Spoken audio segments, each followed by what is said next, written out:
Good afternoon. Welcome, everybody. Thank you for being here today. I'm going to get started. There still seems to be people coming in, but I'm very happy to kick us off this third session of CTE Foundation's celebration of CTE Month. Throughout the month, every week, we have been showcasing the innovative partnerships that CTE Foundation is engaged in, and that without our partners, we would not be able to be making the impact that we are in our community. I'd like to welcome everybody to share your name and your affiliation, whether you're a student or a teacher, in the chat as we go along. And questions are welcome at any time. We will be having opportunities to answer questions. Please put your questions in the chat, or if you're on Facebook, add your questions there. We will be monitoring, and then we will be happy to answer your questions. Now I would like to welcome Kathy Goodaker, our CEO and moderator for today's panel. Kathy. Thank you very much, Kristen. Hello, everyone. Welcome. I've seen a lot of your names appearing and joining us in some of our previous sessions that we've hosted this month. Thank you again for staying engaged with us. We're very excited about today's program. Maybe not as excited as we might have been if we were all gathered together at the awards luncheon. That this event was originally launched in 2019 and breaking bread together and getting to know you and see your faces. But here we are in this virtual world, and really happy that we can find ways to connect with you and engage with our community. And this opportunity we have to bring the expertise from outside of our county and to highlight what's happening locally. So thank you again for joining us, and we're excited to get to the award for the 2020 Tony Crabb Spark Award.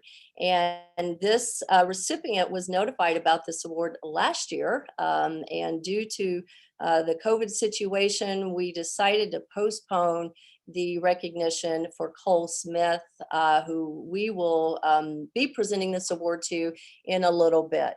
But first, we are going to talk about partnerships, which is the theme of this month. And the partnerships that we're focusing on today and that our panelists will be talking about is really about teachers and how our CTE teachers and our trades teachers are really strengthening partnerships with industry and community to help bring real world skills and knowledge into their classrooms. And so that all leads up to the excellence in teaching that we want to honor Cole Smith with in just a little bit. So first, though, I am going to introduce our panelists. I'm going to ask them to introduce themselves. And today we have Erin Walsh, and she is with Harbor Freight Tools for Schools, and you will learn more about that from her. We also have Chuck Wade, locally from the Sonoma County Office of Education. So with that, I think I will start with Erin. Erin, if you would introduce yourself, I know you have a couple of slides, and just tell us a little bit about Harbor Freight Tools for Schools. Thank you so much, Kathy, and I'm super happy to be with all of you today. Harbor Freight Tools for Schools is a supporter of the CTE Foundation of Sonoma County, and an enthusiastic one. We are really honored to have a partnership with this really fantastic organization. And I'll kick it off by just telling you a little bit about us, and I do have slides, and I will share my screen here.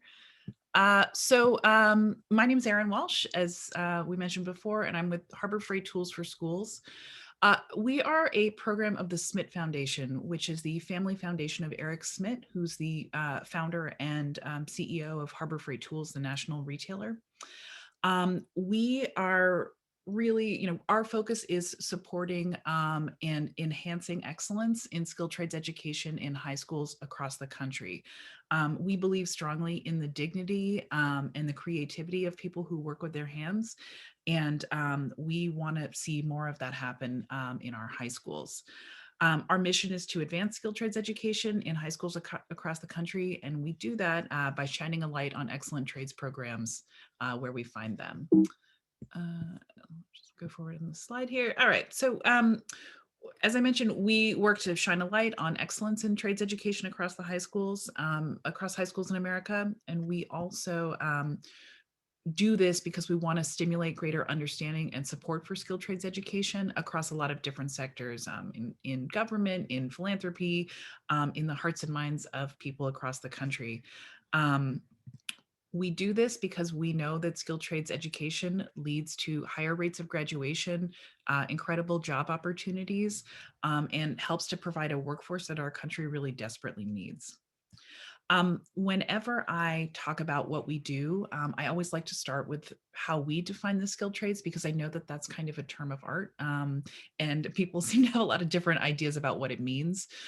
For our purposes, and we worked on creating this definition with a lot of experts in industry and in trades education, we define the skilled trades as professions that emphasize the expert use of tools and materials to build and repair products or structures, and which lead to high demand and high wage jobs. While it's not an exhaustive list, we've found that the large majority of trades education exists in the kind of subset categories that you see listed below here. We know that this doesn't encapsulate all of the places where that learning occurs, but we like to focus on these areas as kind of as a kickoff list. I will that's a kind of all I have to say about who we are now. But again, we're super excited to partner with the CTE Foundation of Sonoma County, and I'm very excited to be here today in conversation with Chuck and with all of you. Thank you. Great. Thank you, Erin. If you could put in the chat to all attendees your name and contact information in case anyone has follow-up information when we're done here, that would be great. And yes, what a great partnership. When we discovered each other a few years back, and our aligned missions to really advance this pipeline, and this important pipeline for young people to really see the opportunities here. So thank you again for being here. And now I will ask Chuck Wade to do his introduction and just speak briefly around what it is he does at the County Office of Education. I'm going to share screen also. Hello, everybody. My name is Chuck Wade. I am the College and Career Readiness Coordinator for Cte Pathways at Sonoma County Office of Education, and I am super excited to be here this afternoon, particularly because we are celebrating high quality career technical education, and there's actually quite literally nothing I enjoy more than that, which is a nerdy thing to say, I know, but I really do. I'm super excited about some of the things that the CTE Foundation in partnership with industry and community partners has made possible in this county, and we're about to celebrate some of that. So I have the great good fortune to work with an incredibly talented team of folks at the Sonoma County Office of Education.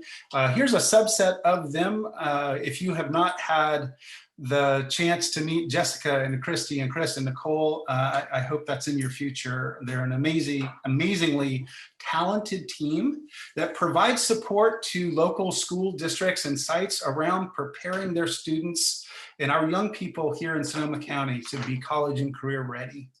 Some of the things we focus on sort of in that effort is to develop and enhance, sustain high quality integrated pathways anchored in technical education. We provide professional development that supports that, often really through focusing on high quality integrated project-based learning, so mutually reinforcing lessons that address standards from many disciplines. We focus on expanding work-based learning opportunities as high-quality instructional strategies, again, that allow students to do learning through the kinds of activities that adults are doing in the workplace. And finally, we are doing our best to make explicit the importance of attending to both the cognitive and social emotional learning needs of students. We think that that's a really important component of what it might mean to be genuinely ready for both college and career. So that's our team. Again, I'm super excited to be here today, and excited to meet you all. Great. Thank you, Chuck. And yes, again, another great partnership that the foundation enjoys with the County Office of Education. And in fact, we could not exist. We could not do what we do without the expertise and the skills and this partnership that we have, and everyone on your team. Chuck, thank you so much. I have a follow-up with you, if we could, question. In the opening of the webinar today, we had a poll. I'm not sure how that participation went in the poll, but I'm wondering if you could just speak to what is career technical education, and how does career technical education really help students be college and career ready? Yeah, I was curious about that poll. CTE doesn't stand for chronic trauma encephalopathy. Maybe that represents my own head trauma. Anyway, we think CTE Pathways in particular support students to be ready for college and career by really outlining a comprehensive approach to that. So in addition to providing high quality technical education, CTE Pathways are academically rigorous. They include a continuum of work-based learning experiences that allow students to develop some awareness about the kinds of things they might do later on in life, explore some of those things, and get practical and relevant training in some of those areas.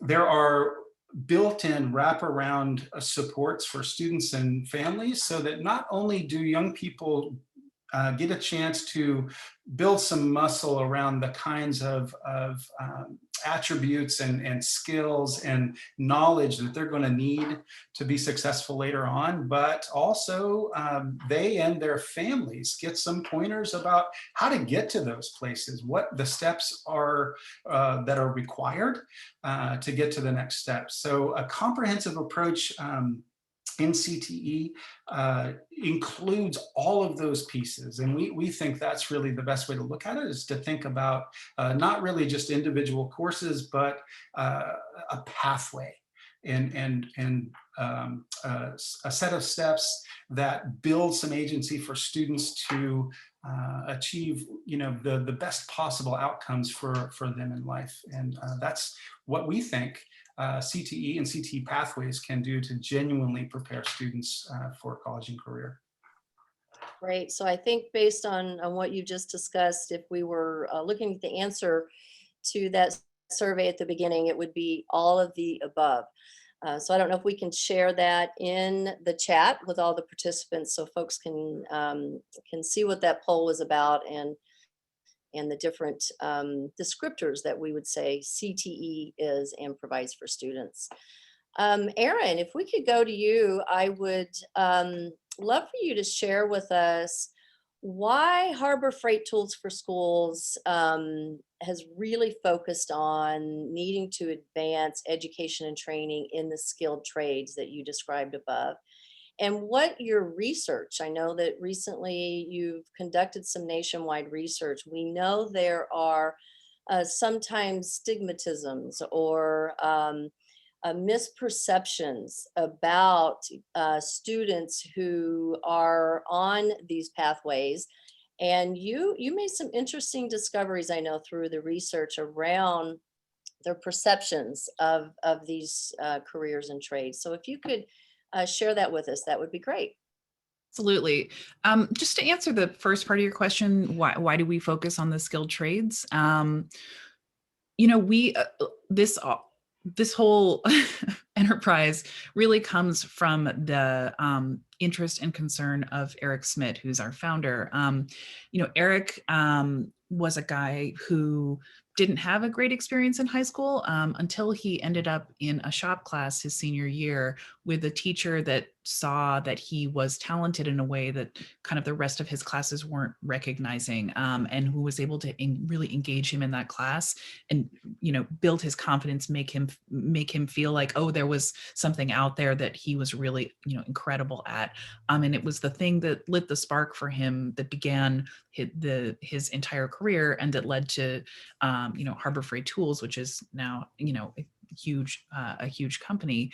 That experience was really personally meaningful to him, and the idea that that vocational education and trades education was on the decline in America, and that more students, or excuse me, fewer students were having the opportunity to even, you know, try it out, you know, have a chance to have the same opportunity that he had, was upsetting. And that was really the prime motivation in the focus on the trades. You know, the belief that skilled trades education can lead to high quality and really engaging careers. People in the trades, this isn't the research that we have done, but an organization that we've worked with, called So Can You, they do a lot of research into happiness and fulfillment in careers. And the trades have some of the highest scores across the board, of any industry and any profession, in terms of satisfaction, fulfillment with career.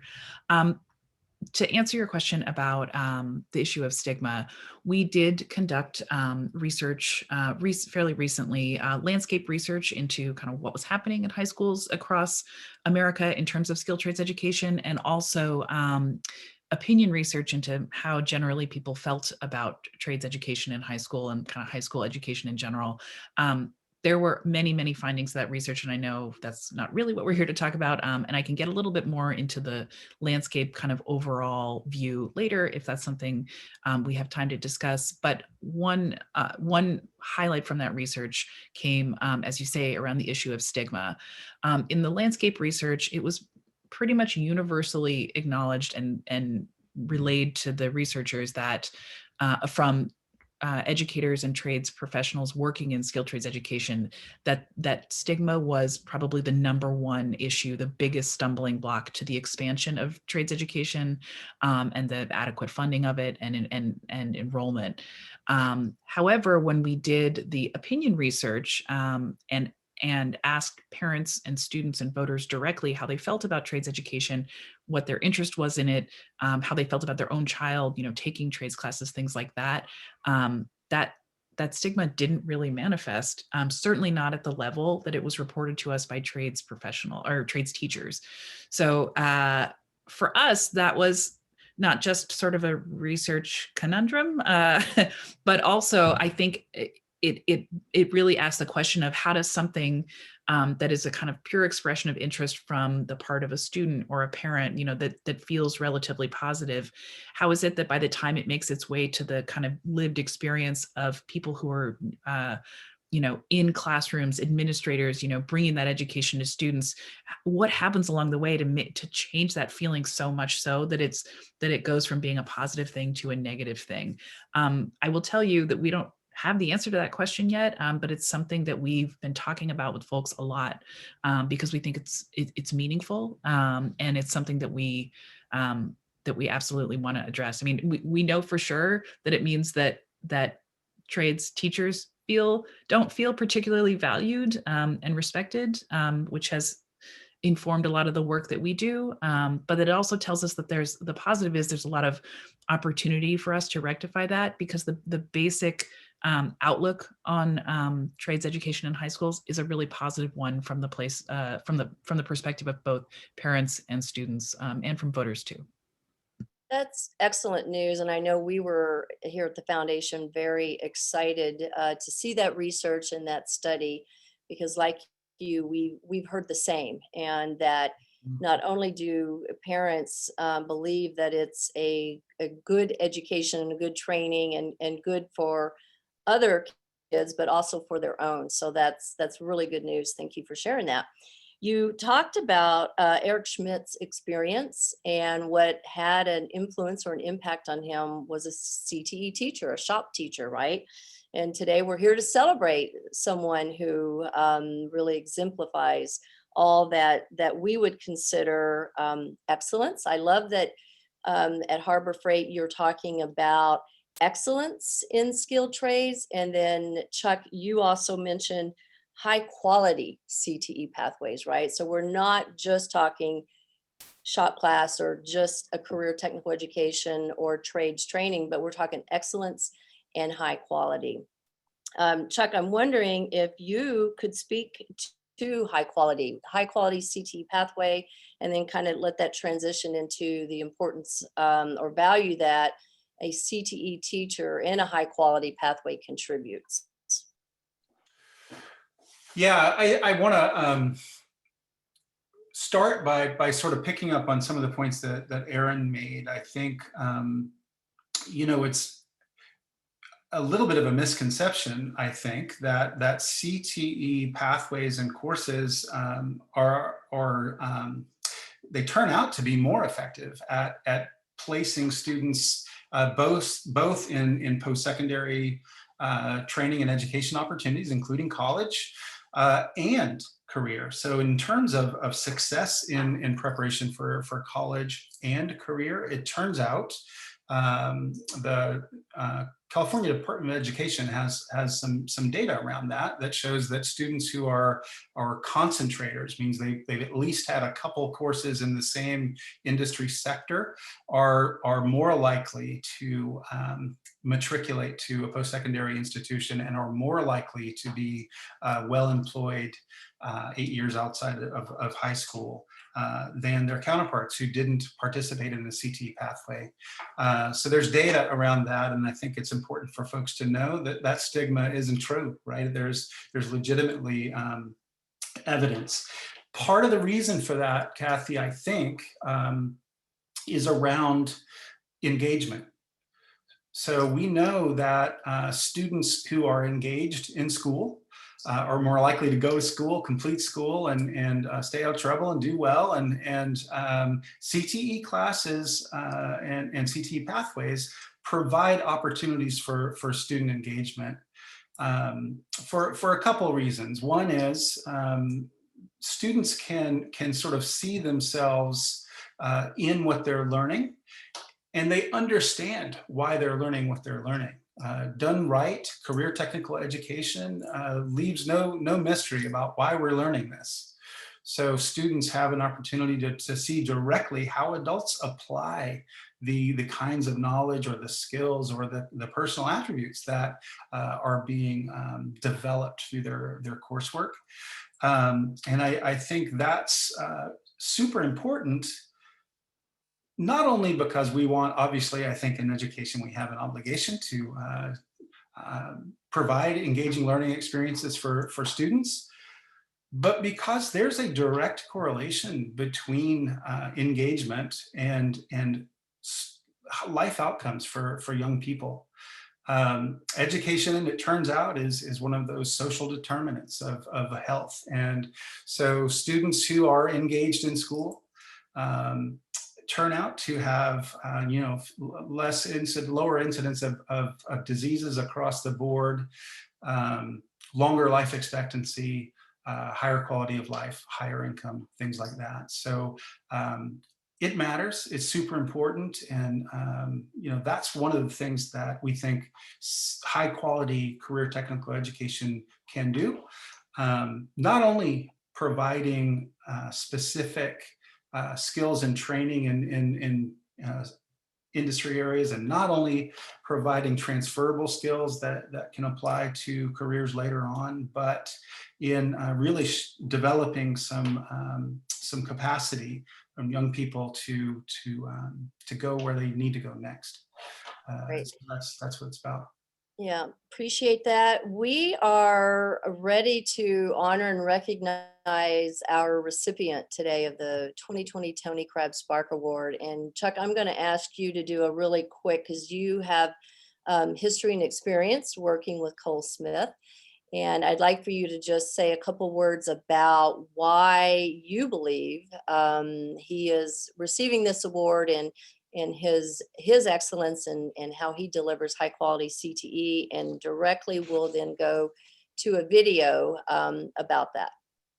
Okay, thank you. You asked about what high quality career technical education looks like, and I think Cole really classically exemplifies sort of what I think of. When you visit Cole's shop, all the students are doing things. They are engaged in something that's relevant to them because Cole has a relationship with each of them. That is sort of the foundation, we think, of high quality career technical education. He's responding to that individual student interest and need in a culturally responsive way. So all students are engaged often in different things, which you can imagine in a shop environment, puts a lot of demand on the instructor in being a facilitator and a manager of many kinds of activities.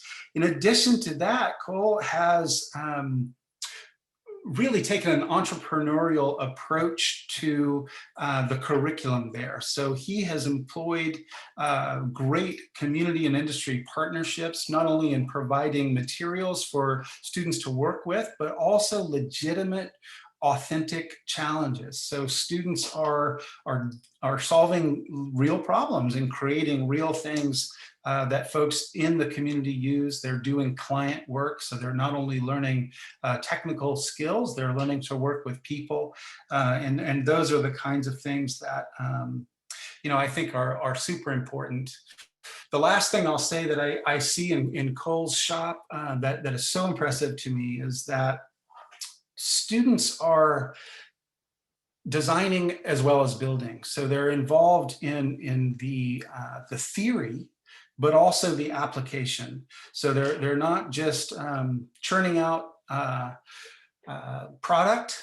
They're thinking about the human use of that product, and they're doing legitimate, high-level cognitive work around thinking about people's needs. For all those reasons, I think Cole is a fantastic recipient of this award. So congratulations, Cole.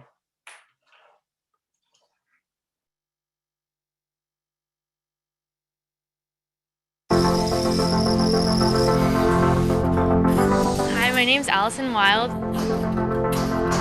I go to Rancho Cotati High School and I'm in the CAD class. I'm going to Cal Poly San Luis Obispo in the fall for construction management.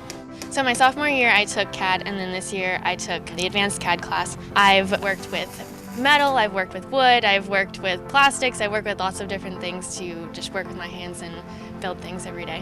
One of the great things that we can do with the funding from the CTE Foundation is use real-life material and modern equipment. And if we didn't have that, we would be relying on some old stuff and some recycled and donated things, which is okay, but it's not the authentic industry standard experience for the students. Sophomore year, Mr. Smith took us to a trade fair in Santa Rosa, and there was just like landscape architects and tons of different trades represented there, and I really felt like, wow, this is something that I could do with my life. And we started building the tiny house here, and that really sparked my interest to construction management and something that I could end up doing with my career. I feel like it's important to have classes like these because it helped visualize my future, and for other people who aren't going to college, it helped provide them a pathway other than college and get them a career afterwards, or spark their interest in something that they might want to do with their life.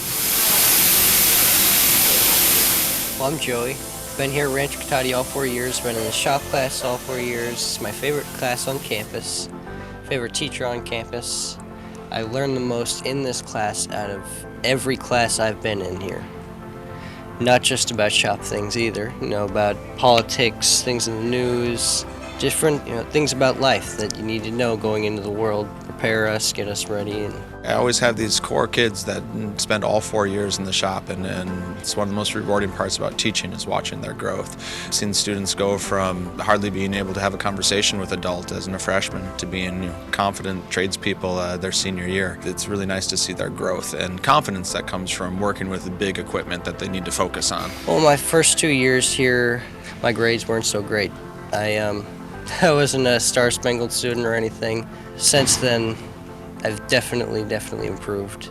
I've become a lot more open, more creative, and more, trying to go after things, learn new things, figure things out. These classes are incredibly linked to career pathways for students. We do a lot of resume building, career exploration, but the biggest thing we work on are soft skills. Just getting here on time every day, working hard every single minute that you're there, cleaning up after yourself, all those things that will serve students in whatever career they find themselves in.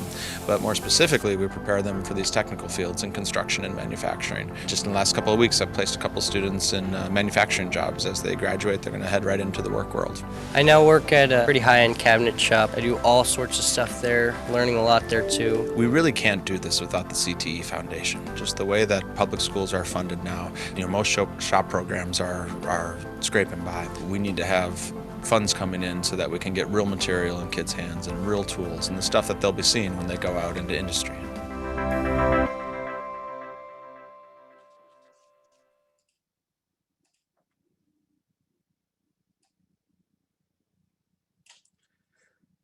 Good afternoon.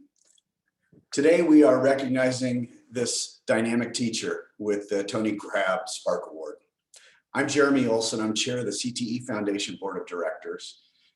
I've been in Cole's classroom before, and I can just say he's an unbelievably deserving recipient. The Spark Award was created in honor of our founder, Tony Crabb, without whom the very notion of the CTE Foundation wouldn't exist. The leadership award that we're giving is for someone in our community who, like Tony, really cares for kids, has been integral in starting something new, innovative, and or visionary within career technical education, who is an inspirational advocate and or educator in career technical education, and who, like Tony, is genuinely passionate about and has a sincere commitment to improving school achievement and life outcomes for youth. On behalf of the CTE Foundation Board of Directors, it's my honor to finally be able to celebrate our 2020 recipient, one of our truly inspirational CTE teachers who passionately demonstrated all of these leadership qualities I've just described, Cole Smith. Shop teacher extraordinaire for the last 10 years at Rancho Cotati High School in Roanoke Park. Thank you, Cole, for all you do for our students. Thank you. Thank you so much. And thanks to everybody who's been a part of recognizing me. It's nice to, and recognizing the program. It's nice to be recognized for sure. And that video was great. First time I saw it. And I don't know if you caught the key moment there. If you saw me walking around with a big chain, that's actually, that's the secret. They pay attention when you got a big chain. All right, so I promised I would do this live. I have not opened the box yet. My wife received it from the shipping company, and she hid it away. It's been sitting right next to me though all morning, and all I had to do was open it up. I've been fighting not to open it. But here it goes. Ooh, that is beautiful. That's gorgeous. Thank you all so much. A beautiful, beautiful thing. It'll go in a great spot. So, yeah, thank you. I'm truly honored, and I'm also honored that I get to take a chance to take this opportunity to share the story with you a little bit about how the shop came to be at Rancho. It's kind of a cool story. So let me share my screen with you here, and in just a few minutes, I am going to give you 10 years worth of history. Are you guys seeing that okay? Could someone give me a little feedback? I got some slides up and you're seeing some wonderful pictures? All right, cool. Thank you so much. Yeah, so it's 10 years of history, but I promise it'll be less than 10 minutes. But it's kind of a cool story, I think. So I got a bunch of pictures to share with you. Kind of the story goes back to to the last time the world was falling apart, in 2008, and the Great Recession that we were in. As a young teacher, the seniority system kicked in, and I was getting moved around in my job assignment. I found myself in a computer job at Rancho, and it was a great school, but not necessarily loving the position I was in. So I was looking around for something that I could be more passionate about. And walking around campus one day, I saw a building that said metal on the outside of it. And I thought, heck, I like metal, Metallica and AC/DC, all that stuff. I wonder what's going on in there. So I went and tried the door. Of course, it's locked. There was this crazy wood shop teacher next door. He had on the suspenders with the tape measure stuff, and I wasn't sure what to make out of him. But I asked if he could open the door for me, next door, and he eyed me up and thought he'd give it a shot. And so he opened it up and he showed me this old metal shop. It had been closed for 7 or 8 years. It was just collecting junk and dust, and it was a mess. But I realized that there was something special in this space, and that it was a waste to have it sitting there not getting used. So I figured, man, I got to get this thing open, and that is where the story starts. So I went and proposed to my principal, hey, can we do a project in here? And he was kind enough to say, give it a shot. I thought instead of doing some little things, we'd try going big. So we built a house. We built an off-the-grid house. So the very first project that we did in the shop was a tiny house called the Independence.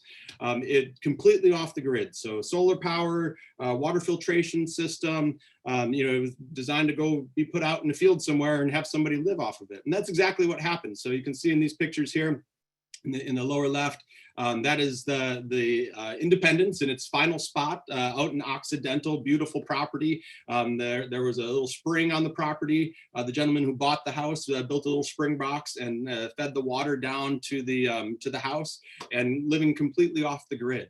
But before we got to that stage, we had to build it. We had to design it. We had to build the trailer. We had to do all the framing and all the actual building of the house itself, and all the utilities, all the finish work. It was an amazing journey, and the kids loved it.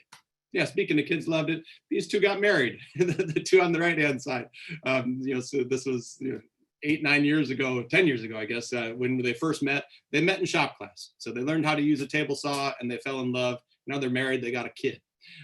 So that was a great first project. And it really opened up the shop. And at that point, the principal said, move on in there, permanently set up the shop. So that's when the real rebuild began. And we kept building. So we sold that first tiny house. And reinvested in the program, and we kept building. So you can see up here, the next year we were doing Teardrop Campers. So we did a fleet of Teardrop Campers, 9 of them actually, simultaneously. We welded up the trailers, we did the designs, built these trailers. It was challenging, but probably of all the projects that I'll show you here, this one might have been the most challenging, just because we tried to do so much with it, but it turned out great. That same year, we also did an outdoor classroom. Love to have one of those right now. We did an outdoor classroom on Rancho campus. There was a spot that was just kind of a big dirt pit not getting used. We got permission to get in there and clean off the surface. We built some really cool octagon picnic tables you can see there, a whole slew of benches. I think it was like 20 some benches. We built a stage up there, and we were able to have outdoor classes. All the classes were able to have outdoor classes there. So a really cool space. And speaking of space, that year we also did one of my favorite projects ever to come out of the shop. We went to space. So we put a camera on a weather balloon, and we did the design, did all the research, figured out where we should launch, where we could expect it to come down, and we sent that bad boy up 100,000 feet and got the footage back to prove it. So that is, I love that picture. That's just super cool. So that was kind of year 2 and year 3. And then we decided, hey, let's do another house. So we built the Walden. So another completely off the grid house, completely designed by the kids. You see Marcus and Carlos there putting up the solar panels. You can see William there celebrating once we finally got all the solar equipment set up. So another awesome build. This one, it was right after we were finished with it, right after the Tubbs fire up here in Sonoma County, where we lost so many houses. And there was actually a young couple whose apartment had burned down, and they bought the tiny house, and they've actually moved it a couple of times to a few different places. So that was a great story. Next year, we got a switch vehicle, thanks in part to Sonoma Clean Power and the CTE Foundation. So we got into automotive work. So the students were learning how to do the the mechanical operations of the car, but also all the electronics and all of that. It's a great car that we continue to work on. That same year, we did what was lovingly known as the taco truck. We started with a big box trailer, and we completely retrofitted it, cutting big holes in the walls.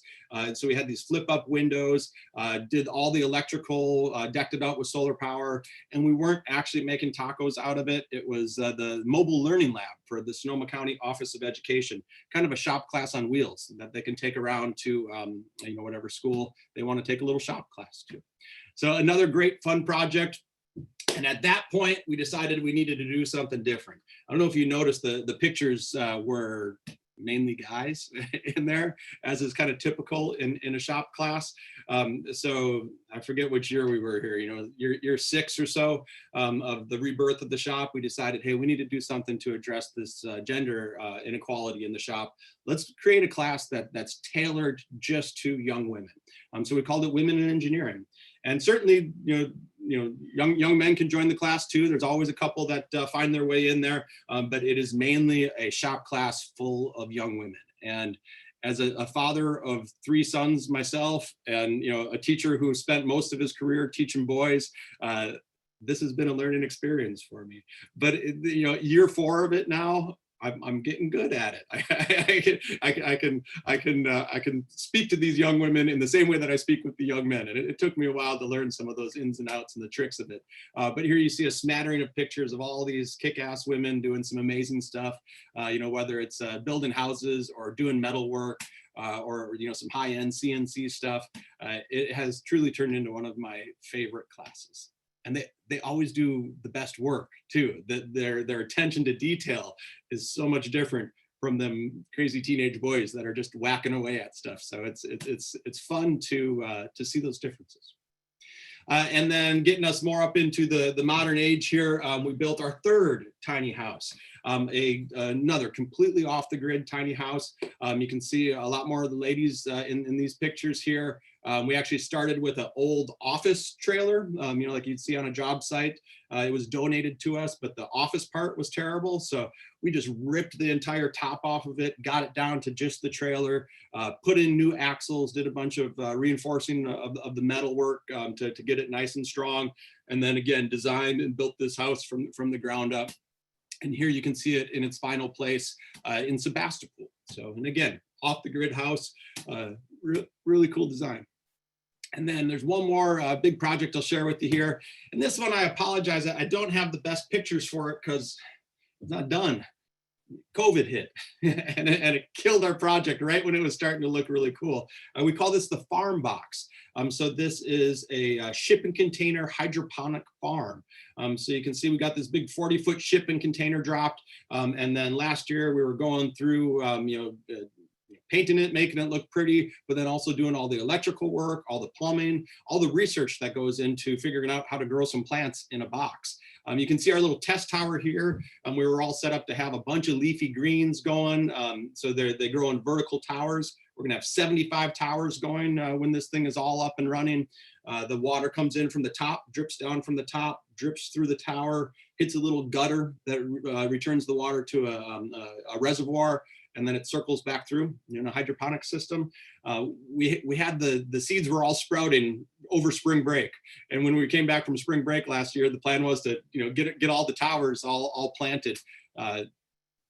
I got back to school a couple weeks later after the COVID stuff, the fear went down a little bit and all of our plants were dead.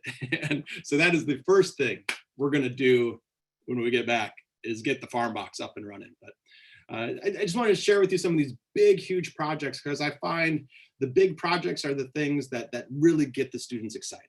And we've done thousands of smaller things, signs and plasma cut pieces and all kinds of smaller things. But it's these big projects that I think keep the shop moving forward and evolving. But this 10-year history of the shop, it is certainly not about me. It is mainly about the kids, but there's another very important component here that we just couldn't do it without all of our partners. We need people like the fine organizations that you see on your screen here.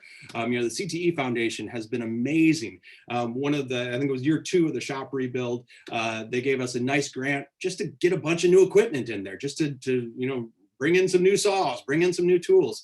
The district, the Cte Roanoke Park Unified School District, has been amazing, both in just letting us evolve, but then also in financial support. So, the district has been great. The CTE Foundation has been great, but all these local companies too. Mead Clark Lumber, Friedman Brothers, Design It Prototype, Simpson Sheet Metal. They've been great. And organizations like the North Coast Builders Exchange and Harbor Freight Tools for Schools, they looked at our program a few years back and named us one of the top 10 in the entire country, which was a great honor. And then they gave us a great award that allowed us to bring even more new tools into the shop. So, for all you out there that are in businesses and in these big organizations, thank you for your support already. And also, if you've never supported, understand that we need you. We need you. School budgets are okay, but they're not industry standard material type okay. We need this help if we're going to get our students real tools and real material in their hands. And then also there's just all these individuals, not just the companies and the big organizations, but it's amazing how often people will call up and say, hey, I have a bunch of this really good material, do you want it? Or, hey, I got some tools I'm not using. You want to come over and clean out my garage? I've cleaned out a lot of garages, and it's great to have people giving back to their community and giving to our shop program like that. And then also shop volunteers. If you're looking for a way to help in this cause of bringing shop programs back to life, if you've got some skills, contact your local shop teacher. I have 3 amazing volunteers that are in the shop, on a certainly a weekly basis, sometimes on a daily basis, and they really help pass along that knowledge. So we could go through each and every one of those projects that we looked at. The independence, all these companies had something to do with the independence. They gave us material. Each and every step along the way, people were helping us, make this happen. So when we talk about partnerships, I'm telling you, we couldn't do it without you. Wow, Cole, that was great. Thank you so much. We do have a few minutes for questions, and I do have one actually from Jessica. And if you could expand a little bit about more on the nature of your collaborations that the students have with the industry partners, and how does that involvement increase the quality is increased in student learning and engagement? Mm-hmm. So guest speakers are amazing, having folks come in. If there's anything good that has come out of distance learning now, it has made us focus a little bit more on the career exploration side of the curriculum. So industry engagement, just with all these local companies I've been able to bring in, via Zoom, that can tell students, hey, if you want to be a carpenter, here's how you can become a carpenter, and here's what you're going to get paid, and here's what your day-to-day work life is going to look like. So those moments of connecting with the kids as guest speakers is awesome. But then always when someone comes in and drops off a pile of extra material that they have left over from their job site, we always talk them into hanging out and talking to the students about where that material came from, what was the job that you were working on. So yeah, just guest speakers are amazing, and then whenever we can get that one-on-one interaction is great as well. So I'm going to take a question here if I can, Kristen, jump in, and I'm going to actually ask Chuck Wade to come back on and answer this question, because it's a very important one. What you've done at Rancho Cotati is amazing. And like others here, I've had the privilege of being in your shop many times, but I get this question a lot. What is the status of shop classes across the county? We have 15 public high schools. They don't all look like Cole's class, I know that, but Chuck, could you share just a little bit about what it looks like across the county? Yeah, well, despite what you may have heard, shop classes are not dead. But there are some transitions happening for sure. One of the things that is happening in our county is sort of a shift in the demographic, which means in some cases in high schools, declining enrollment. So there are a couple things happening in conjunction with that I think are giving schools and districts an opportunity to reimagine their CTE pathways and to think about what kinds of things that they can provide for young folks that are gonna allow them to make a living here in Sonoma County later on. And that's good thinking. I think it's a good exercise for us as a community and for districts to be really thinking about what are the best learning experiences that we can provide for young people that will actually give them a chance in local economy going forward. A lot of that does involve in our county shop classes, in particular things that lead toward manufacturing and product design. Also construction classes, huge in our county. So I think those areas are super strong. There's a lot of labor market indicator evidence that it's going to be strong for a while. There may be a little bit of a resurgence in some of that area right around the kinds of things that Erin and Harbor Freight are supporting, and they have research to back that too. There are obviously other areas that I think young people can benefit from studying, but there's definitely a need for the kinds of things that students learn in Cole's class. And Cole, looks like you had a follow-up to that. Yeah, if I could jump in on that same topic. Earlier there was talk about the stigma surrounding trades education, and like most things, I think there's an ebb and a flow to this to this discussion and to trades education. And the 90s were very tough on shops. The early 2000s they were very tough on shops. One thing that has, I think, really been bringing shops back, this discussion of student debt that has popped up in the last couple of years. There's a lot more people coming out saying, hey, I went to college like I was told to, and now I have this huge student debt, and I'm not really trained to go do anything, profitable. That whole joke of, having your sociology degree and working at Starbucks. That's a real thing. And so when we talk about stigma, it's almost like it's, carrying around $100,000 student loan. That is stigma now. So I have seen the pendulum start to swing back, and shops start to reopen.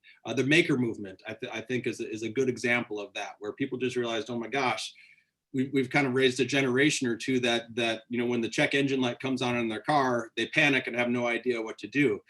So shop programs are coming back, and for anyone in the audience who's involved in education, look around on your campus. If your campus was built before the 90s, there's probably an awesome shop on your campus. That's what I found. It had been closed down and repurposed, but they're out there. They're out there. Bring them back. Well, thank you for that last word there, Cole. And we have a comment from Heather saying that this kind of self-sufficiency that is built within those shop classes builds some real self-esteem. So I think that is a great way to close our session today. Thank you so much, everybody, for joining us. We have former students and colleagues, Cole's current teachers and principals, and people from the community. So thank you all for being here, recognizing Cole as an amazing shop teacher and inspiration for his students and for all of us in the community. I'd also like to say thank you very much to Erin Walsh and Chuck Wade for being here today and really telling us the behind the scenes part of why this is such an important component of our education for our students today. For those of you who are interested in getting more involved, we do encourage that, of course, at any time. There are different ways of doing so, and I encourage you all to, to be part of that. There's, you can engage with us, you can follow us on certainly all the social media, and to be part of our work-based learning as a volunteer, be part of Cole's suggestion of being in the shop and being a guest speaker, and there's other ways. So Thank you very much to all. I hope you have a wonderful day, and please join us next week when we will have the industry partners themselves come in and tell us a little bit more about how the need for industry investment goes beyond writing a check. With that, thank you very much. Everybody have a wonderful afternoon, and I look forward to seeing you soon.